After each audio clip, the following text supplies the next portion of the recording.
a história mitológica por trás do hidromel. Na mitologia existiram duas facções de deuses, a Aesir e os Vanir, que estavam em guerra. Porém, esta foi cessada perante uma trégua. Para que a guerra fosse selada, todos os deuses e deusas cuspiram em um vaso, que de suas salivas um monoide foi criado, o qual se chamava Cavazê. Este era o mais sábio monoide criado, que viajou o mundo respondendo todas as perguntas existentes. Porém, um dia foi convidado para ir à casa de dois anões, onde foi morto. Seu sangue derramado foi transformado em uma poderosa bebida alcoólica, que deram o nome de hidromel. Esta bebida tinha o poder de conceder sabedoria a quem bebia, vindo daí a denominação de néctar da inspiração. Matéria-prima. O mel é uma substância doce produzida por abelhas, sendo utilizado desde os primórdios da sociedade. Egípcios, árabes, gregos, dentre outras civilizações, adquiriram o uso como algo popular, principalmente para o preparo de bebidas, desfrutando também do processo de fermentação para a produção de diversos tipos de hidromel. O sabor da bebida deve-se a alguns fatores, como a origem floral do mel e de aditivos de levedura utilizados na preparação. Consumo no Brasil e no mundo. O Brasil produz cerca de 50 mil toneladas de mel por ano e consome em média 120 gramas por pessoa por ano, enquanto em países como a Alemanha chegam a consumir 3,4 kg pessoa por ano. Sorocaba sediou a primeira fábrica de hidromel no território brasileiro em 2016, tardio em relação em outros países e culturas. A bebida contém cerca de 8 a 18% de etanol, que foi obtido através da fermentação alcoólica de mosto de mel diluído. Oi, boa noite, meu nome é Breno e agora eu vou falar um pouquinho sobre o desenvolvimento desse nosso trabalho sobre a produção de hidromel. Eu gostaria de começar falando que dentro da indústria existem diversas máquinas para poderem auxiliar nós, trabalhadores, engenheiros, para que consigamos melhorar nosso processo, né? Fazer o processo ou mais rápido ou melhor, no caso de qualidade. Então essas máquinas estão aí para auxiliar a gente. Partindo dessa introdução, eu vou falar um pouquinho sobre o processo que está envolvido nesse nosso trabalho, né? Começando ali, primeiramente, se a gente puder ver na primeira imagenzinha, logo ali no começo, os tanques de mel, que são onde são armazenados o mel para início desse processo. Então, o mel armazenado nesse tanque, ele vai começar o processo ali, passou o processinho, chegou no misturador. E para que serve o misturador? O misturador basicamente serve para misturar, homogeneizar, tá certo essa palavra? Tá certo, de acordo com o que está escrito bem aqui, tá certo. E para agitar, né, os produtos líquidos dentro desse misturador. Bom, esse misturador ele tem uma velocidade muito alta e também tem a capacidade de aguentar muito produto dentro dele, né? E devido a esses fatores, ele consegue entregar para a gente com uma velocidade rápida, uma ótima qualidade de produto que foi gerado dele. Bom, e agora esse moço que partiu lá do nosso tanque de mel, passou pelo misturador, ele foi chegar lá no meio, bem lá no meio, só olhar ali no meio da imagem ali, ó, tá lá o trocador de calor. Para que serve o trocador de calor? Ele basicamente troca calor entre um fluido e outro. Ele troca as temperaturas, troca calor entre um fluido e outro. E ele normalmente é inserido dentro de um processo com o intuito de manter uma certa temperatura, né? Ou aquecer e esfriar esse produto que está passando por ele. E agora chegando já ali naquele misturador 2, lá ele basicamente ocorre a inserção de leveduras, né?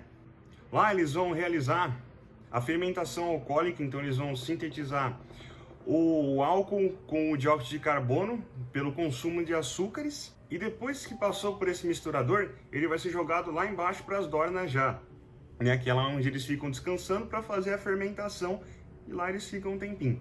Aproximadamente de 15 a 25 dias que eles vão ficar descansando nessas dornas. Bom, agora passando pelo tanque de maturação, o que vai acontecer? Esse processo, né, ele vai tornar, na verdade ele vai definir aroma, sabor, tudo dentro desse composto do vinho que está sendo inserido para a composição do hidromel. Bom, agora quase no final do nosso trajeto ali, do hidromel, a gente vai passar pela centrífuga industrial. O que basicamente faz a centrífuga industrial? Ela na verdade ela separa os elementos de densidade maior para o de menor densidade fica para cima, o de maior fica lá embaixo. E basicamente isso é o processo principal dessa centrífuga industrial. E agora, chegando no final do nosso trajeto, o hidromel ele vai ser engarrafado, lindo para o nosso consumo. E é basicamente isso, essa parte. E boa noite. Boa noite, professora.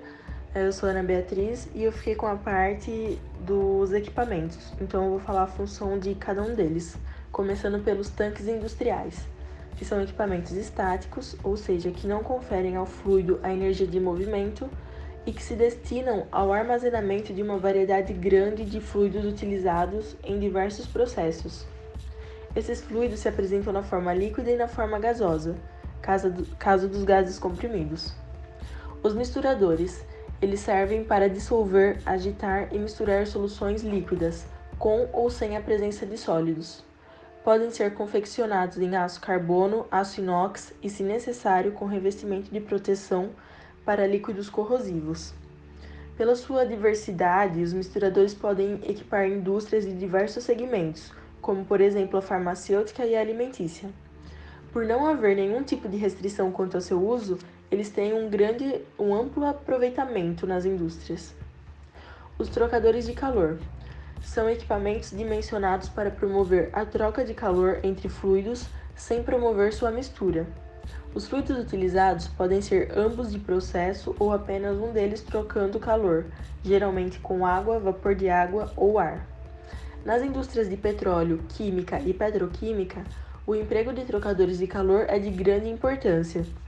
Sua utilização permite o aquecimento de um fluido, que está frio, para atender à condição de processo através do resfriamento de outro fluido, que está quente, existente no mesmo processo.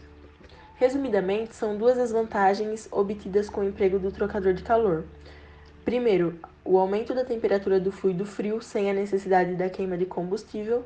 E segundo, evita-se que a energia contida em um fluido já processado seja desperdiçada para o meio ambiente. Em palavras simples, ele funciona como um ar-condicionado ou uma geladeira, só que invertido. Ao invés de ele gerar frio, ele gera calor. Ele retira o calor do ar através de um radiador e transfere isso para um fluido através de um compressor. Existem vários tipos de trocadores de calor, como por exemplo, o trocador de calor de casco e tubo, de placas e o circular adiabático. As dornas, elas são recipientes nos quais os mostos são submetidos ao processo fermentativo. Geralmente elas são construídas de aço carbono. As centrífugas é um equipamento utilizado para a separação de dois líquidos, enquanto simultaneamente retira os sólidos até um determinado micron. Em outras palavras, uma centrífuga industrial é bem adequada para a separação de sólido-líquido ou líquido-líquido ou sólido e líquido. Para realizar essa separação, ela faz por meio da sedimentação dos líquidos indissolúveis, considerando as diferentes densidades.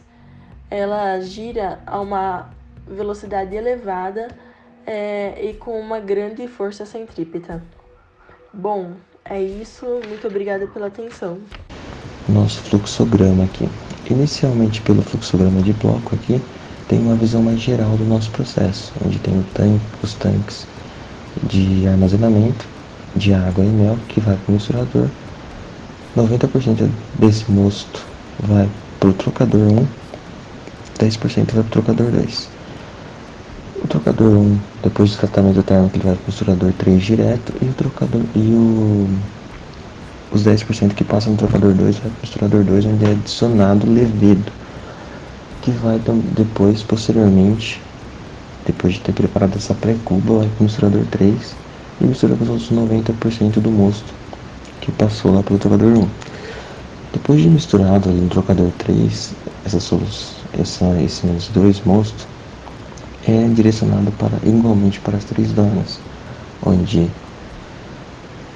sai CO2, sai levedinho em excesso para sangria e sai o hidromel com um pouquinho de fermento que passa no trocador 3, outro processo térmico para que matar as leveduras. A partir do momento que matou as leveduras, ele vai para o tanque de maturação.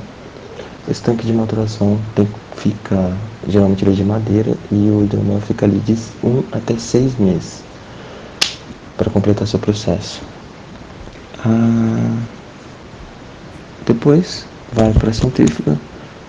A centrífuga, a gente colocou a centrífuga ali para ter como principal objetivo não mandar nada de levedo para as nossas garrafas de hidroméis. Aqui, falando um pouquinho em relação aos volumes de controle, a gente determinou no nosso fluxograma de processo 12 volumes de controle, como vocês podem ver, determinando cada etapa e cada transformação ou indução a transformação química ou física que a gente queria no nosso processo. Voltando para o fluxograma de processo, vamos falar em valores. A gente entrou com cerca de 300 kg de mel, que é o equivalente a um tambor, que é vendido hoje em dia a cerca de mais ou menos a R$3.000, e 554,06 litros de água, que essa quantidade de água é determinada por uma fórmula onde a gente tem um Brix inicial da solução vezes a quantidade dela, que é igual ao Brix final, que é o que você quer, vezes a quantidade de água que você quer que entre no processo. Essa quantidade de água é determinada através dessa fórmula. Então a gente identificou que para um Brix de 30 graus, a gente precisaria de 554 litros de água, formando um total de moço de 854 kg por metro cúbico. Bom, partindo daí, passa pelo tratamento térmico, 90% passa por tratamento térmico rápido, né, cerca de 2 minutos. E o segundo tratamento térmico, os 10%, passa pelo tratamento de cerca de meia hora, mais ou menos. E vai para o misturador 2, onde é adicionada a levedura. Posteriormente é misturado com o misturador 3 lá, os 90% com os 10% do nosso mosto, gerando o vinho levedurado, que é distribuído nas dornas, como eu tinha dito. 33% vai para cada dorna, vão ocorrendo o processo de fermentação. A gente calculou a saída de CO2 através da produção da reação química, né, que gera o álcool. Passando-se assim, depois de sair ali das dornas, a gente passa por um terceiro tratamento térmico, que tem como objetivo matar a levedura. Esse tratamento térmico é de cerca de 66 a 70 graus Celsius. Partindo dali, a gente deposita todo esse hidromel no tanque de maturação, que geralmente é de madeira, que dá um pouco mais de sabor à bebida e particularidade. Ele ficaria de 1 até 6 meses.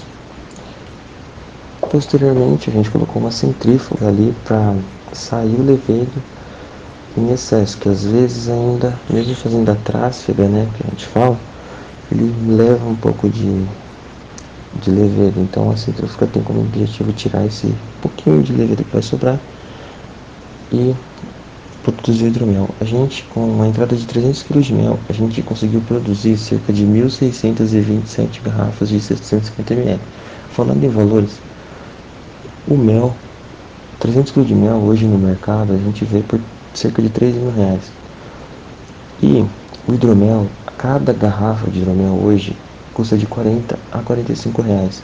Então a gente vê que depois de passar por todas essas etapas do nosso processo, chegar a um produto final, a gente consegue agregar muito valor à nossa matéria-prima. Aqui nesse processo, depois de vendido no mercado a R$45 por garrafa, o hidromel dá uma receita de cerca de R$70.000, mais ou menos. Vamos supor que a gente gasta uns R$5.000 ali de entrada de produto e sai cerca de R$70.000, falando em valores. O nosso processo ele é inteiramente batelado E é isso, galera. Obrigado.